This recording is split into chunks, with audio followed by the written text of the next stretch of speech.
आप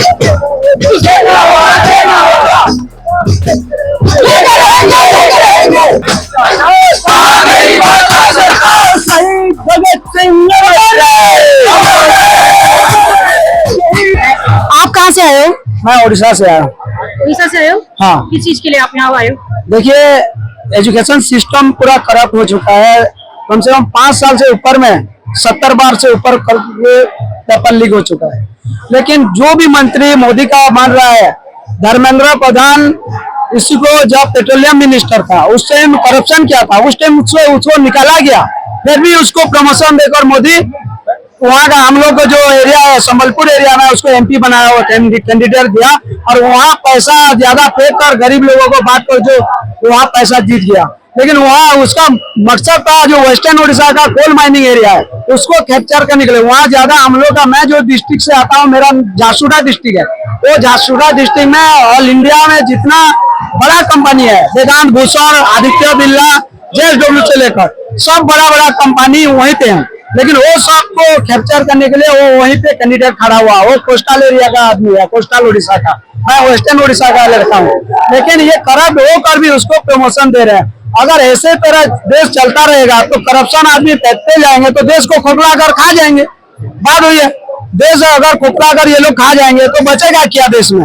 कल आप थे यहाँ पर जब? हाँ, लाठीचार्ज हुआ जब मैं था, मैं 2 नंबर लाठीचार्ज जब हुआ, हम लोग 20 तो लड़का संसद भवन के अंदर घुस गए, हम लोग बच गए। बाकी बहुत कम से कम 5000 से लड़की लोगों को मारा गया है। कम से कम बहुत लोगों का हाथ पैर टूटा है और इसमें ज्यादा यहाँ भी मारे हैं। तो ये सब जो हुआ रहा है ये तो हिटलर शासन है। ये देश डेमोक्रेसी खत्म करने का ये षड्यंत्र है। जब मोदी 2014 में आया था तो सबका साथ सबका विकास का नारा लगा कर आया था। तो देश को लूटने, अदानी अंबानी को देश बेचने के लिए नहीं आया था, एजुकेशन सिस्टम को बेचने के लिए नहीं आया था। हम लोग उसी को वोट दिए थे कि देश का एजुकेशन सिस्टम बेहतर करे, देश को करप्शन बंद करे। ये सब उल्टा हो रहा है और अभी ये जो हिटलर शासन चला रहा है ये डेमोक्रेसी के लिए बहुत खतरा है, इसीलिए इसको हटाना पड़ेगा। Thank you. तो कहाँ से आए हो?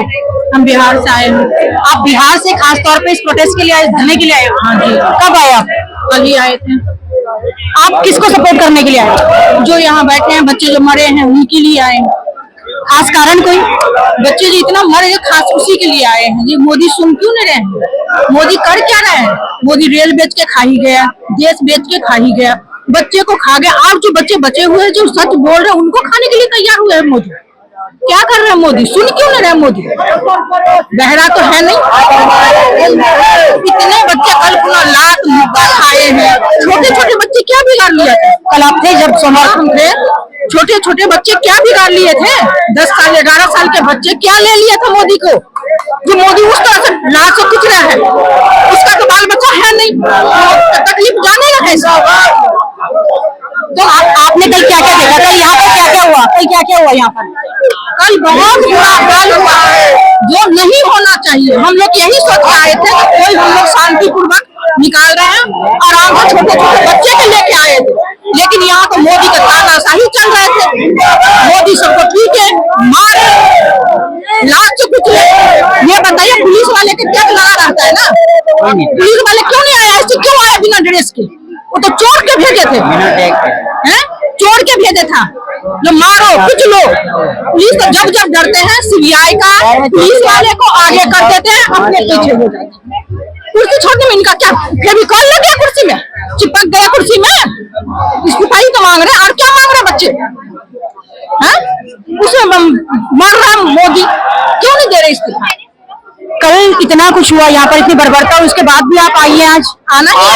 जब तक बच्चा बैठेगा तब तक हम लोग आएंगे।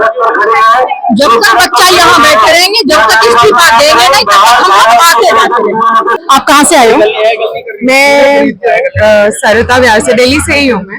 You are student? नहीं, I teach at Delhi university. So आप प्रोटेस्ट में यहाँ पे बच्चों को सपोर्ट करने के लिए आए हो जो भी प्रोटेस्ट चल रहा है? बिल्कुल, मेरे ही बच्चे हैं, मैं ही पढ़ाती हूँ, मुझे दिखता है कि क्या हो रहा है इनके साथ। कल जो हुआ सोमवार को, आप थे यहाँ पर? मैं तो नहीं थी, I was on duty, but my students were here and I saw what happened. और कल जो हुआ उसके बाद भी आप आज आए हो, कोई डर ऐसा कोई कुछ फियर नहीं था? फियर तो है पर क्या करें, the cause is more important. Expect. क्या डिमांड चाहते हो, क्या चाहते हो कि क्या करे गवर्नमेंट? गवर्नमेंट अपना काम करे, अगर बच्चे को इवैल्यूएट करना है तो फेयर तरीके से उनको मौका दे इस काम को करने का, जितनी मेहनत वो कर रहे हैं वो जाया ना हो, ये सब मैं चाहती हूँ। और क्या चाहती हूँ, एजुकेशन सिस्टम को सीरियसली लिया जाए, एक ऑर्गेनाइज्ड वे में उसको पैसे जोड़ने, पैसे एक्सट्रैक्ट करने का सिस्टम ना बनाया जाए। These students, their parents, they take loans. I've seen them working hard. I see the backgrounds they come from. I've seen batches and batches of students. My brightest of students are going nowhere, and it's not like they don't have anything in them. It's not like they can't do very well. But जिनके बच्चों के parents के पास पैसे हैं, वो कहीं भी पहुंच जा रहे हैं। जिन पेरेंट्स के बच्चों के पास अप्रोच, जिन बच्चों के पेरेंट्स के पास अप्रोच है, वो कहीं भी पहुंच जा रहे हैं। मेरे बच्चे की मेहनत का, मेरे बच्चे की पढ़ाई का, उनके स्किल्स का कहाँ कोई मूल्यांकन है जो फेयर है? That is why I am here. Thank you so much. Different ideology के साथ जुड़ता है, जिससे कॉमन मैन और स्टेट के बीच में, नॉट स्टेट, पॉलिटिकल पार्टीज के बीच में एक तरह का रिलेशन हो, जहां पर हम चाहते हैं कि आप हमको अच्छी सुविधा दीजिए, हमको एजुकेशन दीजिए, अच्छी रोड्स बनाइए, हेल्थ अच्छा करिए, देश का अच्छा करिए, एक ऐसी व्यवस्था बनाइए जहां क्राइम फ्री सोसाइटी हो, महिलाएं आराम से जा सकें, रात को जा सकें। लेकिन जब ये अभी स्टेट और कॉमन मैन के बीच में ये रिलेशन स्टैब्लिश कैसे होता है, तो उसके लिए इलेक्शन, उसके लिए बैलेट बॉक्स है। जब हम वोट डाल दिए, हमने वोट डाल दी, तो हम ये क्लेम कर दिया, हमने आपका एश्योरेंस दे दिया कि भाई पावर आपके हाथ में है, और ये अब आपकी मॉरल ऑब्लिगेशन है कि हमको जब भी प्रॉब्लम होगी, उस प्रॉब्लम को ईज करने, उसको सॉल्व करने आप आओगे। This is what nationalism is, है ना? तो लेकिन अब जब हम लोग Mr. Sonam Wangchuk, the kind of vote, the kind of nationalism, patriotism that he has showed in his 27 or 30 years of career, जो उन्होंने लद्दाख और देश के लिए करा है, उसके लिए एक सोनम वांगचुक जैसे आदमी को अगर 23 दिन 25 दिन अपनी जान लगानी पड़े, जस्ट केवल जान दांव पर लगानी पड़े कि केवल सरकार उससे बात कर ले, डायलॉग, क्या क्या ये लोकतंत्र होता है? संवाद और संयम, ये है लोकतंत्र, ये होता है लोकतंत्र में।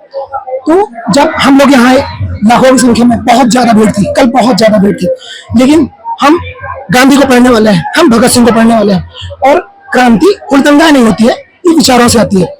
तो हम लोगों ने जितना पॉसिबल हो सका till the last very moment हमने पूरा कंपोजर रखा। आपने हाथ फाड़ दिए, लड़कियां हमारे सामने थी, हम जोड़ रहे थे कि प्लीज इनको छोड़ दीजिए, लड़कियां लेटी हुई है, लड़की गिर गई है भीड़ में, क्योंकि बैरिकेड दोनों तरफ से लगे हुए थे और इतना ज्यादा क्राउड था कि कहीं भी मूव करने की जगह नहीं थी। लड़की है और main officer, senior leadership, Delhi police की सीनियर लीडरशिप, वो जो अपने बूट वाले जूते होते हैं, उनकी छाती पर रख दे रही थी, और तब तक मारती थी जब तक वो बेहोश ना हो जाए। ये क्या है? दिल्ली पुलिस, थोड़ा जमीर होगा आप मतलब इसी मिट्टी से बने हो आप, थोड़ा जमीर जिंदा करिए। और क्या आपका दिल ये कहता है कि क्या ये लोकतंत्र है? ये तो वही नौकरों वाली बात हुई कि आपके राजा जो बोलेंगे आप वही करोगे। देश का आम आदमी, गांव को अंतिम आदमी तक व्यवस्थाएं पहुंचे, जस्टिस पहुंचे, nationalism in the truest form of spirit पहुंचे, ये था। इसके लिए आजादी लड़ी थी, इसके लिए 15-15 साल खुदीराम बोस ने आजादी फांसी चढ़े। तो यही है। अभी मैं यही कहना चाहता हूँ, जो लोग भी देख रहा है, मैं यूपी प्रयागराज से हूँ, मैं क्या चाहता हूँ कि हमारे गले में ये कार्टिलेजिनस स्ट्रक्चर होता है, उसको एडम्स एप्पल बोलते हैं, लैरिंग्स बोलते हैं उसको, इसका इस्तेमाल करिए, बोलिए। अगर आप यहाँ नहीं आ पा रहे हो, social media, what is the platform you can speak through, please speak, अपना वॉइस उठाइए, ये कोई नहीं सुनेगा। ह्यूमन सिविलाइजेशन का इतिहास रहा है कि आपको अपने अधिकारों के लिए लड़ना पड़ेगा। मरना तो है, जीवन लंबा होता है लेकिन अनंत नहीं होता है, आज नहीं तो कल हम सारे मर जाएंगे, लेकिन यही है कि सर झुकाने से अच्छा है कटा देंगे, हम कटवा देंगे। यही इंकलाब है, यही नेशनलिज्म है, ये ऑप्टिमिज्म जिंदा रहेगा हमेशा। जय हिंद, जय भारत।